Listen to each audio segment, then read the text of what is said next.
Lawyers have been talking to me, boards. You should say this, you shouldn't say this, you should do that. Listen, I've ignored everything they said. I'm gonna do what I always do. This gets posted to my YouTube channel. If anything goes viral, I would hope it would be this, okay? Not that it will, because nobody cares, okay? But if you are doing your homework as a journalist and somebody tells you this, and the CEO emailed him back, and he essentially is blackmailing him, saying that we're not gonna stop until you stop. Hold on, so wait, this guy is hardcore provoking him? Well, hold on, wait a second. Her friends basically pimped this chick out, then took pictures of her like walk of shame from his house, and then started like circulating it. This is such a bullshit thing to say. It looks like if you... In the summer of 2020, Madison sent Barstool Sports founder Dave Portnoy a direct message on Instagram complimenting his famous One Bite pizza reviews. "Sick pizza reviews," she wrote. "Thanks, fly bitch," Portnoy responded. She was a 20-year-old college student at the time, Portnoy, a 43-year-old multimillionaire. The conversation soon moved to Snapchat and text, where it quickly turned into the topic of sex. He sent her graphic videos of other women he'd slept with, according to Madison, and in messages reviewed by Insider, he pressed her to tell him about her sexual fantasies. Okay, so real quick, okay. I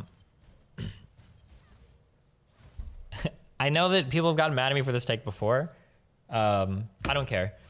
If you are privately messaging somebody, I think that you are amping up that interaction. I don't think there's ever a reason to privately message somebody unless you are trying to have a private conversation. If you message somebody and you're saying something like nice pizza thing or whatever, you can publicly comment on that. There's literally no reason why you're sending a private message unless you're trying to make like some other type of personal interaction. Some people don't like that. I don't care. That's just my take. Yeah. I mean, actually, this one's kind of common, she wrote, like a rape fantasy where I don't have any control of what's going on. "You and I are going to get along so well," he responded. "But I will say, in order to do that one, I have to be pretty comfortable with you," Madison said. "Of course," Portnoy said, and he bought her a first-class plane ticket to visit him at his $2.2 million Nantucket home. Damn. The trip was a traumatic experience, Madison told Insider. She arrived at Portnoy's just real quick on all of this, okay? I feel like I repeat the same advice all the time. I'm just gonna keep this brief, okay? If you wanna do consensual, non-consensual sexual interactions, you definitely can do that. However, you need to be super comfortable with that person, okay? This is not something that you usually would do on a very first sexual interaction. It's definitely not something you would do without ever having met the person publicly and vetting them first. If you're gonna meet somebody to fuck them, I highly recommend meeting in an area, getting to understand how you feel around the other person, rather than saying like, I'm going over to your house and that's the first time we're gonna meet. This doubly applies to like, you probably shouldn't like fly to somebody's house you've never met before either, because you're putting yourself in an incredibly disadvantaged position. You're relying on them for food and shelter. You might not have another place to go. You're like completely under their power in an unfamiliar area. You can't call for any friends or help or family. Like it's just, you're putting yourself in like a very, very, very weird position when you do that. Be very, very, very careful. Yeah.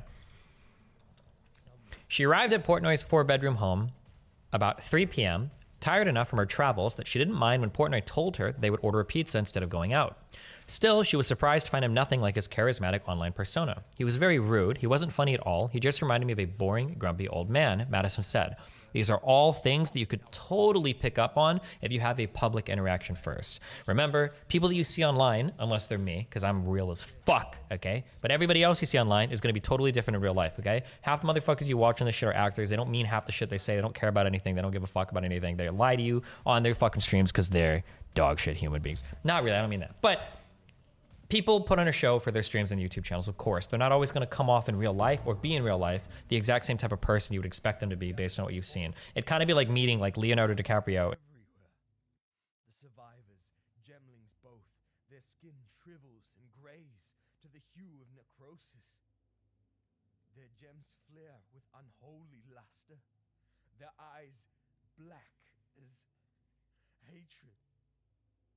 A gemling ghoul, it twisted off a corpse's head, gnaws at skull-like dog. My head now, visions clawing at me. Thinking burns.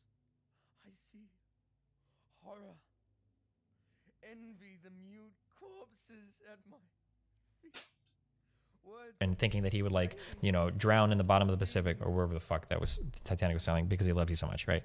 Yeah. After dinner, they started kissing. Madison said she first became uncomfortable when Portnoy pulled out his phone and started filming her without asking permission as she performed oral sex on him. I never said anything. I was scared. He was just so mean, she said. So again, just I feel like I'm going through every conversation about sex we've had on this stream. I think it's really cool to clear everything in advance. What are you comfortable with? What are you not comfortable with? People that try to clear things in the heat of the moment usually feel like people that are trying to get away with things. I would be very hesitant around somebody that like pulls out their phone when you're messing around, because like I would be worried that they're trying to secretly film stuff, take a picture. Like you don't want to ever have shit like that happening. Especially if this guy's already sent you videos with other women. Like I would just be super hesitant. I almost wouldn't trust the house because you could have like a fucking secret camera somewhere set up. Like Jesus Christ. Yeah, be super, super, super careful about stuff like that. 43, how many nights was it too? We had sex one time. Was it good?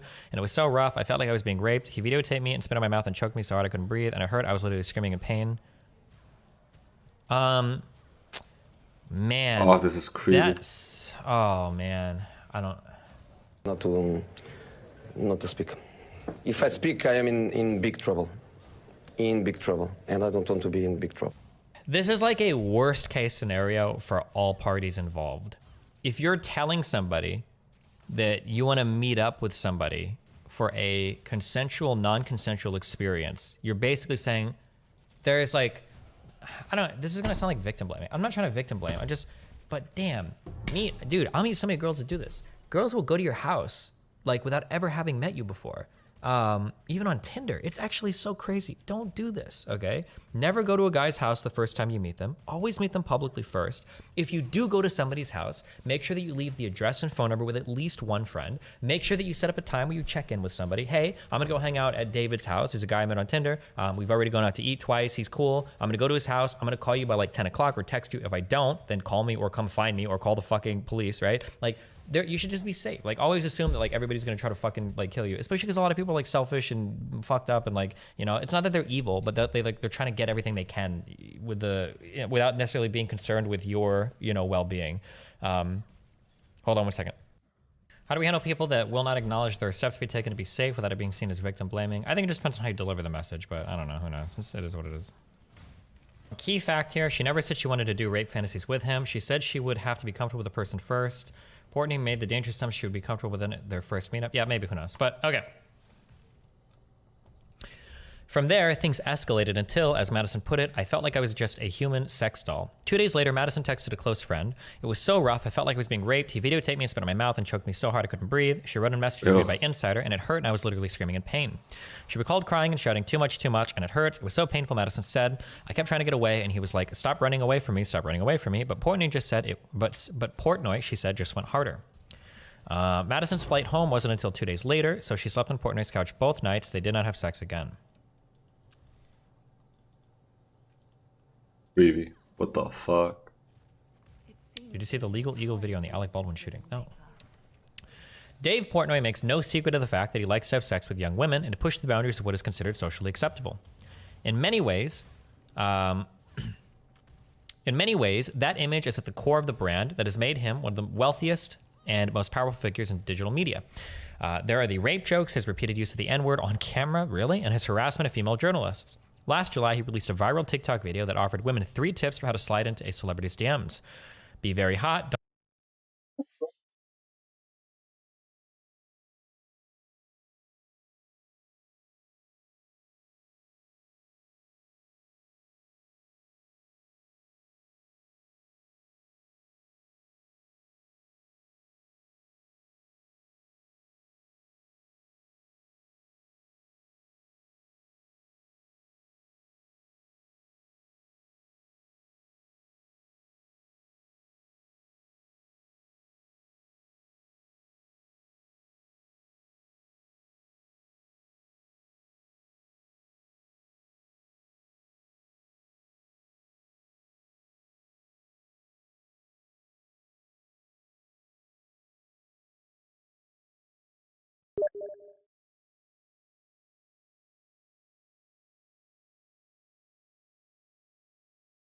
Don't be ugly, and say this, 2 words, I fuck. Since 2019, he has appeared in 3 sex tapes that have leaked online.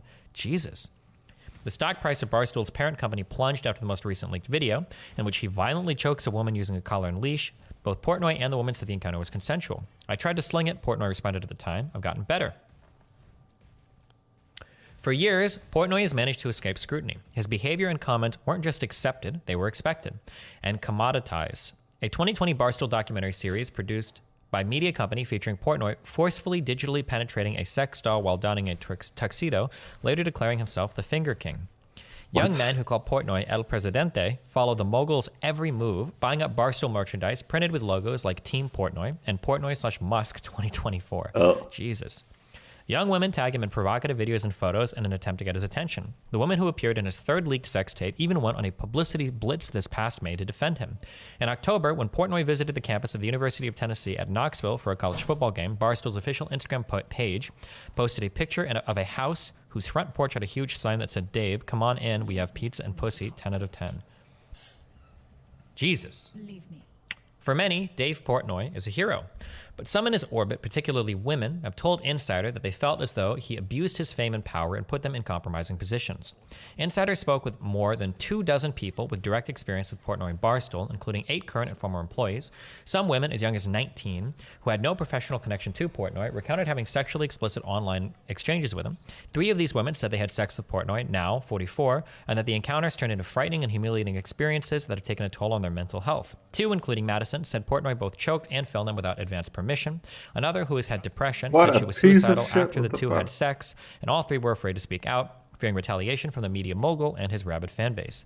This article uses pseudonyms chosen by Insider, which is aware of the women's real identities. So we're going to watch his response video, and then we'll finish reading the rest of this article. Okay, so Business Insider finally published. The hit piece says it's been 8 months in the making on me.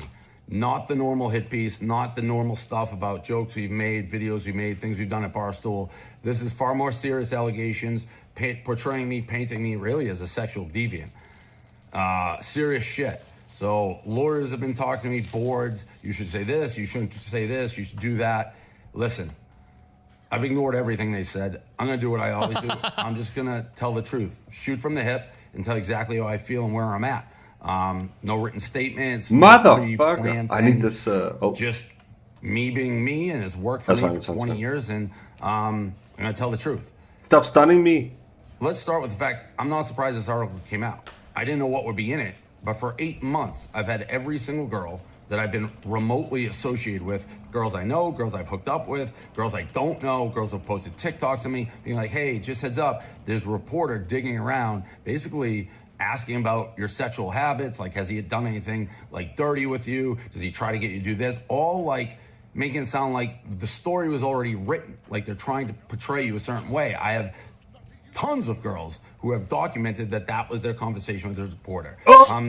Now, I still was like, this is actually gonna suck. Maybe this will never come out, because I'm pretty confident in myself. I know I've never done anything weird with a girl, ever. Never anything remotely non-consensual. So I was hoping maybe she just couldn't find it. Became obvious she was going to continue to dig and dig and dig, whether it took 4 months, 8 months, 8 years to fulfill the narrative she had already decided upon before she even started this article. From day one, I don't know why she decided to do it. I know cancel culture has been coming for me for a decade. This is just the next iteration. But she knew what she wanted to write, and she was going to find the narrative to fit it from day one. Oh, this is going to suck. Most importantly, let's get into the 2 allegations that are jarring. And if I read them not knowing me, I'd be like, this guy belongs behind bars, basically. Oh, wait. Oh, yeah. First allegation, basically, is a girl who came to my house in Nantucket last July, like a year and a half ago, and is saying that we had sex. It was so rough. She was screaming, crying, pain, stop. She recalls. And then like 2 days later, reached out to her friend and said she felt like a sex doll during sex. Based on that description of the story, I would have absolutely zero idea who we're talking about. However, it said July, and there was a passage that said she slept on my couch after we hooked up. That part, the couch part, and knowing when it was, there's only one girl that I could ever recall who slept on the couch and not with me after we had talked for a month and a half online, and I liked her. I thought she was very attractive, pretty, stunning, engaging girl, so that's why she came. But I do remember one girl sleeping on the couch. So I went, looked at her past DMs, and that part, there's a part that says she reached out, "Hey, pizza man," and I responded, "Hey, fly bitch." I would have never recognized that, a "Hey, fly bitch." Like, I don't say that. She was wearing a "Hey, fly bitch" shirt or a "Fly bitch" shirt when she first DM'd me, and that's how I responded. Whatever. So that's how I was able to figure out who the girl was, the couch part of it. I can say this unequivocally. At no point, she came, she flew, we did have pizza, hung out, hooked up. At no point during it, at no point was it not 100% consensual. At no point did she ask me to stop. At no point did either of us think something unseemly happened. There was no weirdness after. It was totally fine, normal interaction, sexual, 100% consensual. But sex My to word doubt. was like, don't, make these blanket statements. I'm telling you now, her version of events is not true on our hookup. Just not true. Neither of us were like, "Oh, you shouldn't be doing it." It was 100,000,000% consensual. What's going on in her brain? I have no idea. Her actions, outward, all 100% normal. Wasn't alarmed, never thought about it. Now, after we hooked up, we were hanging out more, and it just became one of those situations where we disagreed basically on everything from, is it raining or sunny out? It was just oil and vinegar. Two people who did not get along, did not see the world the same way, and that is why she slept on the couch. I do believe, my recollection is she was still interested in hooking up, and I'm like, this just isn't working. Like, we don't get along. Flew back. I can't speak for other people's sexual interactions. I can't speak for other people's friendly interactions. I can never...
imagine that situation happening. I just can't. Like, if you already know a person pretty well because you've watched other content, like, you know their political takes and shit. Like, what is this, like a screaming bleeding heart liberal that's like super far left and like disagrees with, like, that's such a weird thing. That's such a hard thing to imagine that happening. But I mean, obviously we can't say anything for sure, but it's not all politics. Yeah, but I mean, like, you've already fucked the person. You can have disagreements about other things without hating the person. Like, that just seems so hard for me to believe. It's possible, I guess, but I never talked to her again. I never knew she had any issue. It's the first I heard of it, and frankly, was stunned to read and hear about it. I am obviously not going to say her name. I don't want her harassed. If what she's telling that she didn't enjoy the experience is true, I had no idea, and that's horrible, and I never want to feel that way. But if there was a hidden camera in that room, and it wasn't a he said, she said, and someone saw the interaction, there would be absolutely nothing there. I promise you I've never lied. My lawyers have been like, don't even acknowledge that you know who this person is. Just anonymous is better because people can just throw it away. I don't do that. I know who the person is. And I'm telling you, that's how it went down. The reason I knew who it was not because of the description of the event, because it doesn't ring true at all. It's because she slept on the couch because we had a disagreement on life. Nothing to do with sex. Did prior, were we sending each other videos? Yes. Her to me to her? Yes. Were we sexting? Yes. Were we having normal conversations? Yes. I talked to her for a month and a half before she came. That's incident number one.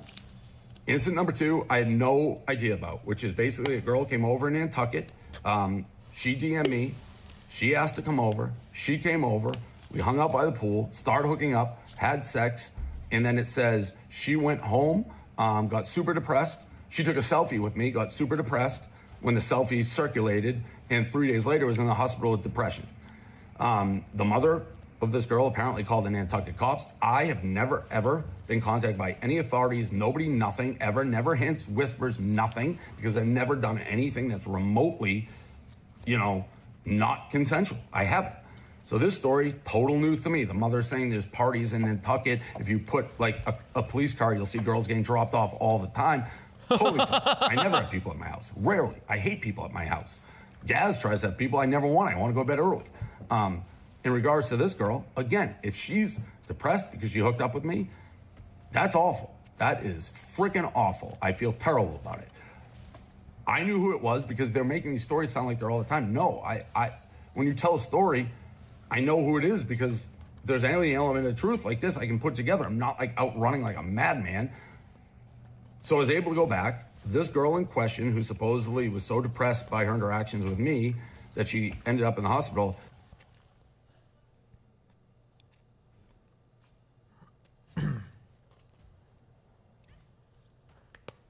wait, there's no nude here, right? No, also for. I see it now, Wonder Child.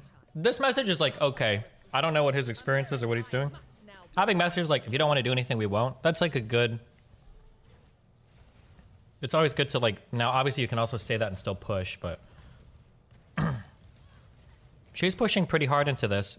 Even after he's like, oh, I'm out tonight. Oh no, it's your last week. Like, let's bang or whatever. But we can't see shit. It's too small. There you go. Motherfucker. How did the bragging go? Amazing. I got the word around. Buying Nantucket is better. Agreed. Missed my dick yet? Haha, yeah, of course. Haha, good. I'm in shock that you're still DMing right now. Like, what's up, Dave Portnoy? If you ever want to text me, my number. Ooh, yikes. After we had sex in the afternoon. Attention-seeking behavior? What? No, that sounded like a normal. Sounded like they hooked up and seemed like they were both fine. I don't. This is how normal people message each other. But good. She went home. She DM'd me to come hang out with her at a bar at night. At a bar, by the way, is where she wanted to meet me the first time. So all this that's 21 plus. That's where she said, hey, I'm going to this bar, meet me here.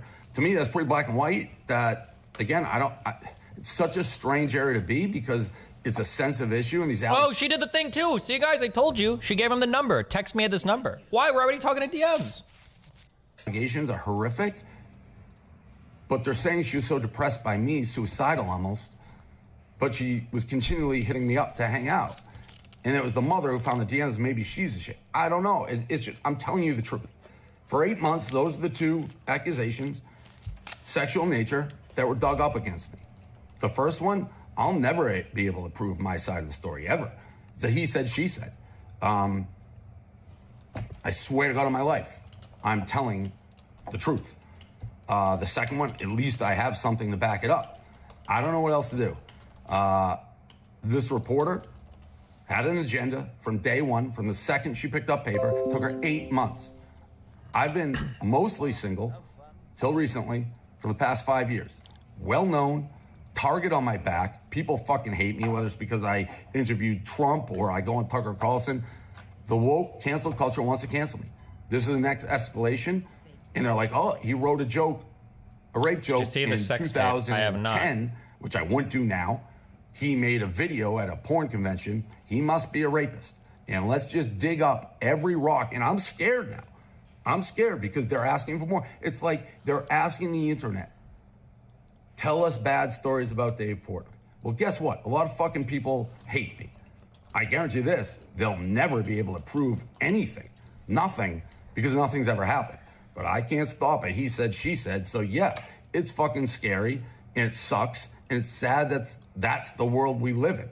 This isn't a court of law where it's innocent until proven guilty. No charges ever have been filed. Probably won't unless I'm provoking right now. But there's no way to do it because I've never done anything. But with media and Business Insider, which doesn't give a fuck about destroying lives. Okay, is this it? 2 more minutes. How do I prove my he said, she said that I'm right? How? Luckily, one, I have the DM. The other one, I'm telling you, we didn't get along. We saw the world very differently. So yeah, there's nothing after the fact.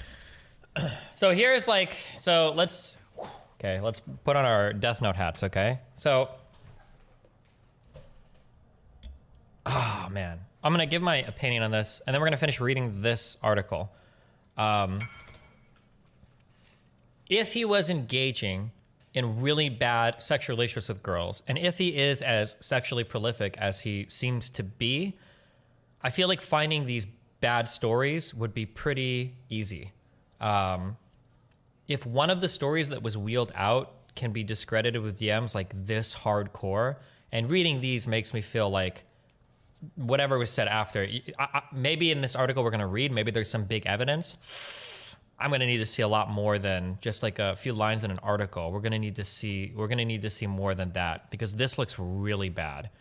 This almost looks faked, as bad as that is to say. Like, not these DMs, but like that it was like a horrible interaction or something. But isn't her strongest piece of evidence that she DM'd her friend 2 days later complaining of the experience? No, that was the first person. This is the second one we haven't gotten to yet. But yeah. Okay. Destiny, they found these 2 girls out of multiple they tried to contact. They dug hard. Yeah, so it sounds like they were digging pretty hard. They were calling a lot of people around. If multiple women are informing him that this story is being written, then it sounds like, yeah. But all right, let's keep going. This article uses pseudonyms chosen by Insider, which is aware of the woman's real identities.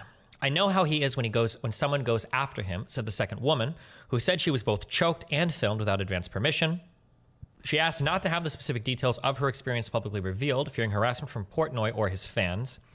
Insider spoke to someone with whom the woman shared details of her rough sex with Portnoy. I thought he would say something in public for sure, or share videos of me. Man, I have really mixed feelings about this kind of stuff. Like, I'm going to there's a reason why in the U.S. court you have a right to face your accuser. To drop accusations like this, but give such vague details that nobody can ever truly, you don't even know who's talking about it. Man, that's a rough one.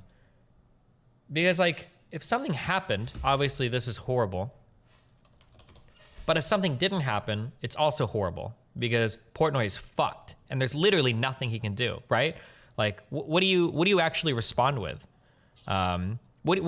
like if I'm putting myself in Portnoy's shoes. If some woman came out and was like, oh, Destiny and I had a sexual interaction, he basically raped me, I was horrible, it was a horrible experience, I was miserable for days afterwards, but they like don't give me, like, what the fuck am I supposed to say to that? Like, am I supposed to give you every single sexual interaction I've had and say like, well, look, these were all, like, you're just like, you're super fucked. And also, Portnoy has so much access to women and so many positive encounters. Why would he rape one person or do this to one person? Now, Cosby also was like really famous and could have had access to a lot of women, but he also did weird shit. Yeah, I don't know. That's a rough one. In an email, Barstool Sports attorney said many of the accusations in the article embody half-truths, are highly misleading, lack appropriate context, and appear to have been provided to you by individuals whose motivations and trustworthiness should at least have been fully vetted. The attorney asked for more time for further statements. Insider provided an additional 2 days, but Barstool's attorney did not provide additional comments or communication. Destiny, I imagine at times like this, Insider would be putting their credibility on the line to put credibility to the story. It would be different if it was some random anonymous forum post. Yeah, maybe. I don't know anything about I'm going to be honest. Like, I hear the name like, oh, Insider or whatever, Insider, but I don't know like how trustworthy they are when it comes to their pieces. Like, I just don't read a lot of pieces by Insider. I don't really know like what their media reputation is. I'm just not sure. I have no idea, you know? I know that, like, for instance, Washington Post, CNN, even Fox News, I know that like these companies, the big mainstream media like pieces, they'll take those types of accusations very seriously. The New Yorker, yeah, they will dig a lot. They will dig a lot to try to verify or validate some of the sexual harassment or rape claims. So like when I read stuff in those like mainstream media pieces, I'm like, okay, they probably did their homework on this. Even if it ends up being wrong, like at least I know they tried pretty hard. I don't know anything about the Insider. That's not to throw them under the bus. I'm not saying Insider's bad. I'm just saying I don't personally know. Okay? Just for my personal, yeah. Perpetually tan and bearded, Portnoy's built a $500 million digital media empire off of sports gambling, crude humor, and barely clothed women. I don't know how I feel. Like, this piece feels like a profile. But it's like a rape story profile. I don't know how I feel about it. I mean, it's not the worst. I don't know. I haven't read enough media, I guess, to like know how I feel about this. As I'm reading this piece reads like a profile, you know? Portnoy lays in the back overlooking his $2 million pool, the sweat glistening on his brow as the sun barely makes his trek across the sky. He had just had a new heater installed in his pool that day. You know, I'd like to think myself somewhat of a ladies' man, he says as he looks over to me. On his third glass of champagne delivered by his, butler boy. It had been 3 days since the accusations dropped when more than 4 women came out with a rape story. Like, gee, I don't know, like that, the setting of like a profile piece on somebody, because that feels weird to me, but maybe that's normal. I don't know. Like that it feels weird to couch rape accusations in a profile, but maybe that's like, maybe people do that. I don't know. I just don't have the, maybe I just haven't read enough to know that or whatever. Yeah, I don't know. Cause usually like if you're doing a profile, profiles are by definition, you're looking for an angle on somebody. You want to write about somebody because of an aspect that you've chosen to highlight and you want to showcase somebody in a particular light. So writing a profile and doing reporting on somebody at the same time feels a little bit weird because like, yeah, you're profiling them to make them look like a rapist and then you're also covering rape stories. Like, I don't know, it just seems, I don't know. I'm not comfortable with that, but okay. Now, if this was like, if he was already proven, like, boom, he was a rapist, we know, then I'd be like, oh, okay, this makes sense, sure. But yeah, it just feels really weird. Sorry, because this is, we're reading a profile now, but inside the profile tucked away, we have some rape accusations. Jesus. Perpetually tan and bearded, Portnoy has built $500 million digital media empire off of sports gambling, crude humor, and barely clothed women. Barstool Sports, whose slogan is, by the common man, for the common man, does for digital media what Donald Trump did for politics. It speaks to the masses. No pretension, no highfalutin language, and notably, no apologies. The company says it reached an estimated 54 million monthly unique visitors. In 2020, Barstool was valued at $450 million. Portnoy has an estimated net worth of $100 million. Portnoy founded Barstool in 2003 in his hometown of Swampscott, Massachusetts. The free 4-page newspaper offered betting tips alongside rambling sports rants. Portnoy hit the streets every day to distribute the paper to Boston area commuters, writing all of the articles under various pseudonyms. To drum up more interest, Portnoy started hiring young local models to hand out the paper in skimpy outfits, one of whom, Renee Satterwhite, became his wife, and they separated in 2017. By 2007, Barstool had taken its operations online. In the heyday of stream of consciousness blogging, Barstool featured early columns like Smoke Show of the Day, in which employees scoured Facebook for photos of attractive local women, and Guess That Ass, which invited readers to guess which female celebrity was pictured in each meticulously cropped image. A 2013 profile in Entrepreneur magazine described Barstool's original Milton, Massachusetts offices as the unholy union of a fraternity house and a crime scene. Beer advertisements featuring half-naked women adorn the walls, towers of junk wobble in every corner, and the carpet is soiled with a panoply of dark dribbles and stains. Panoply. Gotcha. The environment reflected their company's irreverent attitude. Portnoy didn't just court controversy, he relished in it. As he became increasingly known for going against the grain, fans who felt alienated by modern-day woke culture turned to him as the antidote. Take a 2017 episode of the podcast, Barstool Radio, during which Portnoy seemed to defend a hypothetical casting couch scenario in which Harvey Weinstein says to a struggling actress, "Hey, if you sleep with me, I'm going to put you in a starring role." "No force, just a question," the Barstool founder said. "Do you have a problem with that trade?" He's ignited feuds with female journalists, like the ESPN sportscaster Sam Ponder, whom he told to stop posting pictures of her ugly kid and to sex it up and be slutty while she hosted the college football program show College Game Day. Holy shit. In 2010, Portnoy infamously wrote a blog post defending an Australian man who'd been acquitted of raping a 24-year-old woman on the so-called skinny jeans defense. "I never condone rape, but if you're a size 6 and you're wearing skinny jeans, you kind of deserve to be raped," Portnoy wrote. The post has since been removed from Barstool's site, but just this May, Portnoy told the Fox News host Tucker Carlson that there was only one part of that statement that he regretted. "I thought size 6 was like size 20, he said. I had my measurements screwed up. I wasn't on top of that." Portnoy's brashness is exactly what fans and some colleagues say they love most about him. The big thing about him is that he's very truthful. Portnoy's longtime friend, Elio Imbornone, said, "You might not want to hear exactly what he wants to say, but he says what he believes, and you've got to respect that." Still, not everyone at Barstool is free to broadcast their opinions. In 2018, Portnoy removed 2 posts that cast a sympathetic light on Brett Kavanaugh's sexual assault accuser, Christine Blasey Ford, citing Barstool's no politics policy, but left other posts on the hearings in place. 2 years later, amid Black Lives Matter protests, Portnoy told his content team in an email reviewed by Insider, "If anybody wants to write about politics or mention white privilege or BLM on either side of the fence, it must be approved by me and only me. Nobody else has the authority to publish anything." He told them not to bother asking Barstool's editor-in-chief, Keith Markovich, "Ask me." Markovic? It's even written into Barstool contracts that employees need to check their political correctness at the door. In 2017, the sportscaster Alika Sadifi leaked the terms of the Barstool contract she was offered after the company pursued her for an on-camera position.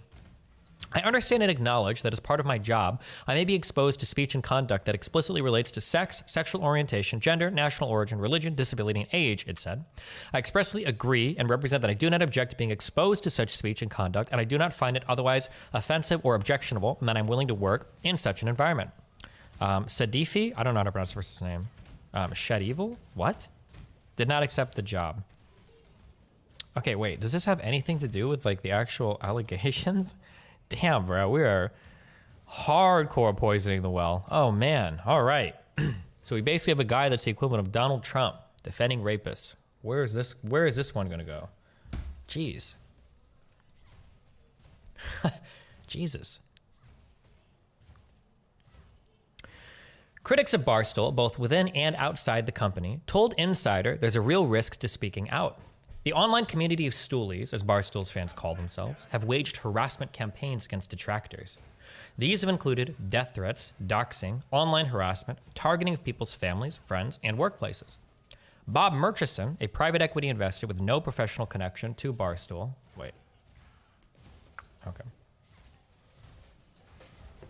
with no professional connection to Barstool, first began tracking Barstool's content in 2019 after it hired a radio host with a history of transphobic comments. Murchison, who is a transgender son, has taken it upon himself to privately warn advertisers of what he perceives to be the company's transphobic, misogynistic, and racist content. Jesus Christ. So, damn. So this guy has a son, and then Barstool hired a radio host who had made transphobic comments in the past, and because Barstool hired that radio host, this guy privately reaches out to advertisers to get them to not sponsor Barstool. Holy shit. Okay. In 2019, a Barstool employee shared a tweet containing Murchison's cell phone number and email address. His home address was posted on fan-run message boards. In response, Stooley sent Murchison death threats and packages, including one with an object meant to look like a bomb and another containing feces. Staged a prayer vigil in his hometown that was also attended by Barstool employees, contacted organizations with which he was affiliated to make false claims of criminal activity against him, and showed up to his house where they filmed videos of their trespassing, which they later posted online. I reached out to Erica Nardini, Barstool's CEO, and Barstool Counsel several times asked them to address this horrific behavior, Murchison told Insider. Their responses left me with the impression that the harassment would only be stopped if I agreed to stop my criticism of their content.